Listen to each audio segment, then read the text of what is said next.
What comes to mind when you hear the word church? How does that make you feel? Think it should be something better than it actually is? Well, welcome to Journey at Home. It's great to have you part of this community with us. Be sure to hit that subscribe button so you don't miss any of this content, because we want to make it simple for you to follow Jesus this year. Now, I don't know what comes to mind when you hear the word church. You may think of a building, you may think of a religion, you may think of people who love you, you may think of people who hurt you. But you just can't grow up in America without having some perception of church. Now, it's probably no surprise to you that I love our church. After all, I helped start this one. I'm giving my life to it. But it may come as a surprise to you that we started this church because we didn't love what church had become. If you've ever had a bad experience with church, if you've ever been hurt by people at church, if you've ever felt like church was boring or irrelevant or worse, judgmental and hypocritical, well, you might be surprised to know we had those experiences too. We felt the same way. And so we wanted to create something different. So if you told me that church isn't something for you, well, I would say I completely understand that. The only difference between you and me is instead of walking away from church, 7 of us decided to try and start one that we hoped would be a better one that was for everyone. And now for many of you, that church is your church. It's our church, but it's not just any church. It's not a category that sits on your calendar on Sundays when you're in town. It's not a box to check to help you feel good about where you are with God. It's not just a place you come to get what you need to make it through the week. No, church is way better than that. This is episode 1 of our brand new series called Your Move, Your Movement. And my goal for this series is to invite you to move from thinking about this as, oh, that's their church, that's your church. You know, I enjoy their church when I go. I hope you keep doing that at your church. No, I hope it moves to where you think of Journey as our church and my church, where you start saying, I love my church. I love our church. I hope our church will feel like your church and you'll own it and you'll fully engage with it. Now, that is actually a unique and special invitation that God has offered you, whether God is someone that matters to you or not, whether you follow Jesus or not. It's an invitation that we all have to be a part of something bigger than just ourselves. And here's why I say that. One day, Jesus predicted that you would be here, that you would be a part of the church. Now, nobody would have put money on it coming true, but it did. This prediction happened around AD 32. Jesus was standing outside a city named after Caesar Augustus and King Philip II. The city was called Caesarea Philippi. The town was a microcosm of the confusion that people had about who God is. It was home to 14 different temples dedicated to 14 different Greek and Roman gods. And it was in this setting, as Jesus and his friends were gazing at these temples, that Jesus asked his 12 closest followers this question. He said, who do people say the Son of Man is? In other words, we know who people say Zeus is, Hermes, Pan, but who do people say I am? What's the word on the street about me? And they replied to him, well, Jesus, some say you're like John the Baptist, others say Elijah, still others Jeremiah or one of the prophets. In other words, Jesus, it seems like most people have concluded you're a significant religious figure in our nation's history. Nobody's exactly sure who you are, though. And then Jesus decides to make this conversation personal. He says, but what about you? Who do you say I am? And in the shadow of these temples, it reflected all the culture's confusion about God. Peter speaks up. The same Peter who, even though he was often wrong, never seemed to mind speaking his mind. Simon Peter answered and said, you're the Messiah. You're the Son of the living God. In other words, Jesus, I believe you're God in human flesh. You're the one our Jewish people were promised, and we have waited centuries for you to arrive. You're the one who has come to communicate and demonstrate to us exactly what God is like. And when Peter says this, Jesus looks back at him and he says, blessed are you, Simon, son of Jonah, for this was not revealed to you by flesh and blood, but by my Father in heaven. In other words, he says, Peter, I'm so impressed. You finally got a question right, which means there's no way you figured this out on your own. You must have had some divine help. And I think everybody laughed. And then Jesus predicts an outcome that is so unbelievable. Now remember, he's standing there in the shadow of all these pagan temples, surrounded by 12 normal, everyday, run-of-the-mill Jewish guys. We later learn one of them is a traitor. The rest will run away and hide when Jesus is arrested. But he looks at them and he says, and I tell you that you're Peter, and on this rock, on this truth you just declared about who I am, I will build my church. Now, let me just pause here because it's important to understand what Jesus meant by church. Because we hear church and we think a building, a location, a religious institution. But Jesus was not predicting buildings would be built. He wasn't even predicting something religious would happen. The Greek word that he spoke was the word ecclesia. Now, this isn't a religious word at all. It was a common Greek term that simply meant a gathering or assembly or movement of people.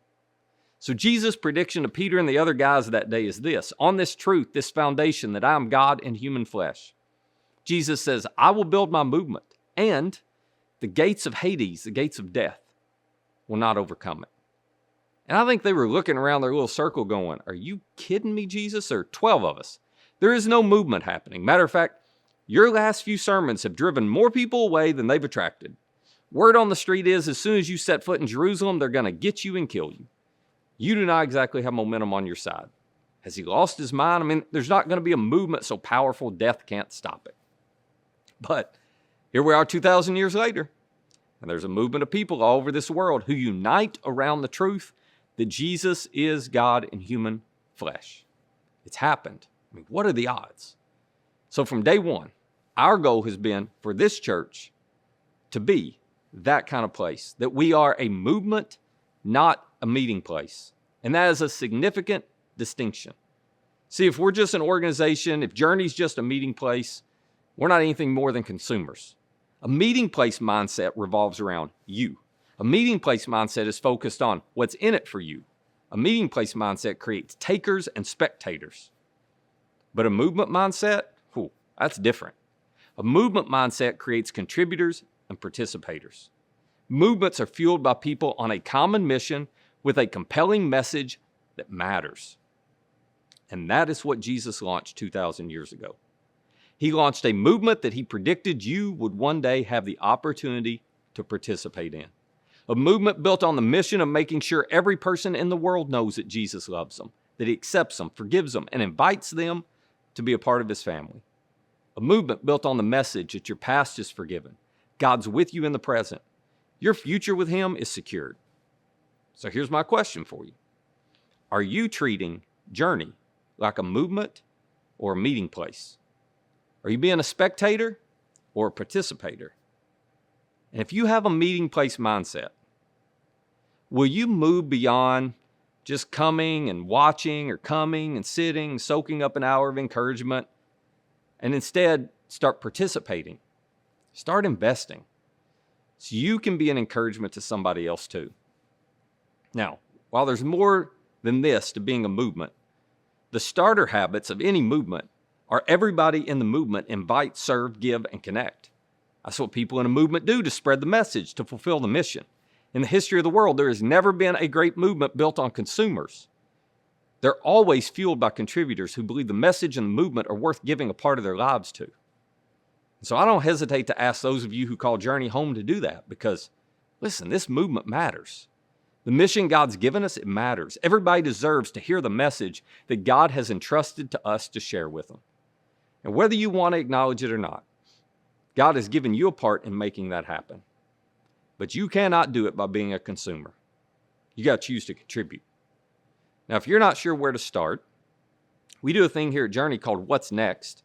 And so if you're here local, just go to our app and sign up to hear more about why we do what we do here.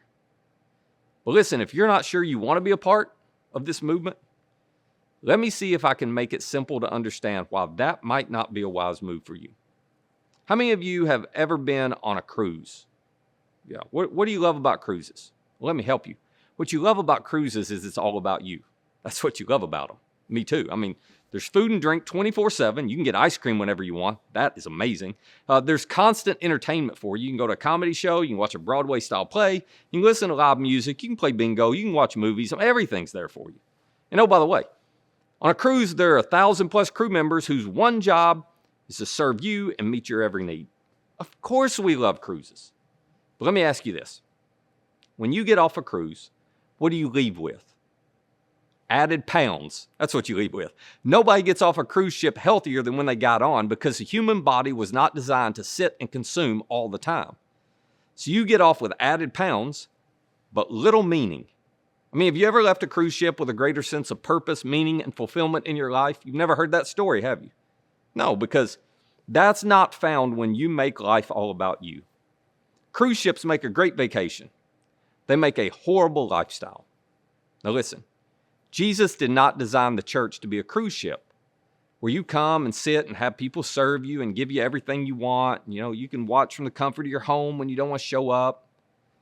But if you treat church like a cruise ship and you just come to consume, you're going to get worse and not better spiritually because it's not healthy for you. So it's time for some of you to stop just watching or sitting in seats, being a taker. You need to start getting involved by being a giver. Because guess what?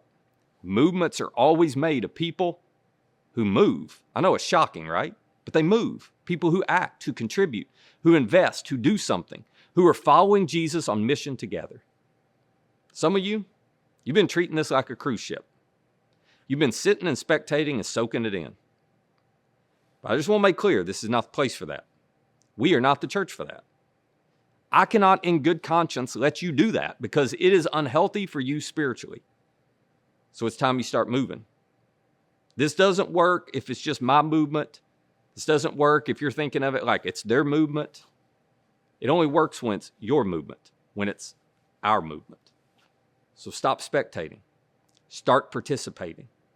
And if you find yourself saying right now in your head, nope, Matt, I never plan to do that. I am just here to cruise. Well, I got to be honest with you. You picked the wrong church because we're on the move. And I expect you to be a part of the movement. You know why? Well, there are 144,000 people in our communities today who don't know Jesus loves them and wants a relationship with him. They don't know there's a better life waiting for them. They need a movement that will show them. Listen, some of those 144,000 are your family, aren't they? They may be your son or your daughter, your grandchild, your parent, your aunt or uncle. They may be your best friend, your coworker, your classmate, your neighbor, your college roommate. When it comes to the people you love and care about, think about it. You hope there's a church that is a movement and not a meeting place that'll reach them. You hope there's a group of people who care enough to make it simple for them to know and follow Jesus. Listen, I'm asking you to help us be that place and make sure there are places like that for all people everywhere. And if you're not willing to invite, serve, give, and connect, well, we'll stop being the church that you have come to love. I mean, you love this place because we are a movement and not a meeting place. But movements are made of people who move. So you got to be moving. Now, if you still choose not to do that, listen, I want to be clear. We're still going to love you. We're still going to serve you. We're still going to be for you because that's what we're about. But we will not be as strong of a movement without you. I can say with full confidence, there is no limit to what God will do through this movement we call Journey if we will cooperate with Him and move. We have opportunities right now to impact people's lives. If I'm being honest, we just can't take the opportunities yet because we don't have enough of us contributing to the movement. It's the only thing holding us back. So the future of this movement, it's in your hands. It's your move. It's your movement. What are you going to do with it?